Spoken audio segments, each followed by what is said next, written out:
not drinking, and not going out with a trunk full of Molotov cocktails.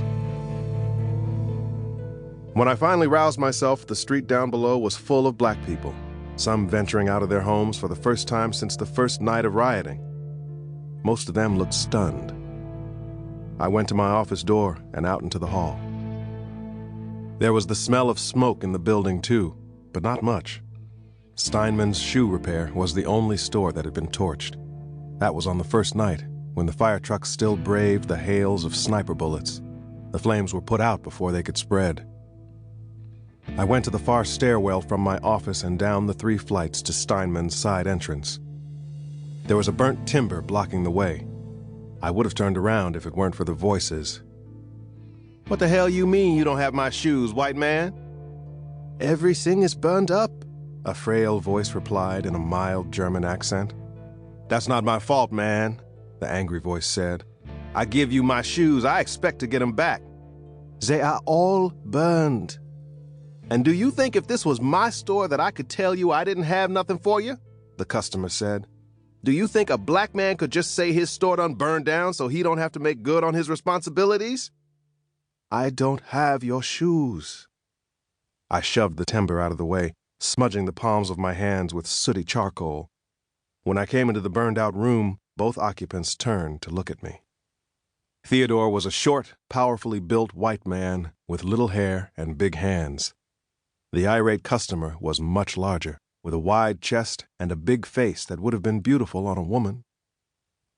"Hey, Theodore," I said. "Wait your turn, man," the Negro customer warned. "I got business to take care of first." He swiveled his head back to the cobbler and said, "Those shoes costed me $36, and if you can't give 'em up right now, I won't see some money across this here hand." I took a quick breath and then another. There was an electric tingle over my right cheekbone, and for a moment the room was tinged in red. "Brother," I said, "you got to go." "Are you talking to me, nigga?" "You heard me," I said in a tone that you can't make up. "I've been in the house for some time now, trying not to break out and start doing wrong. I've been patient and treading softly. But if you say one more word to my friend here, I will break you like a matchstick and throw you out in the street." "I want my shoes," the big, beautiful man said with tears in his voice. "He owe it to me. It don't matter what they did." I heard his cracked tone. I knew that he was just as crazy as I was at that moment. We were both black men filled with a passionate rage that was too big to be held in.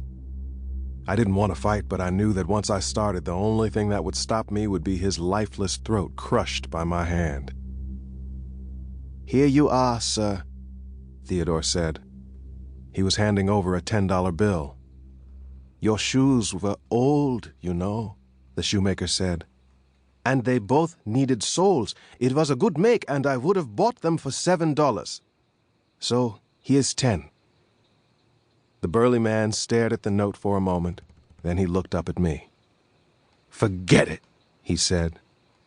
He turned around so quickly that he lost his balance for a moment and had to reach out for a broken, charred timber for support.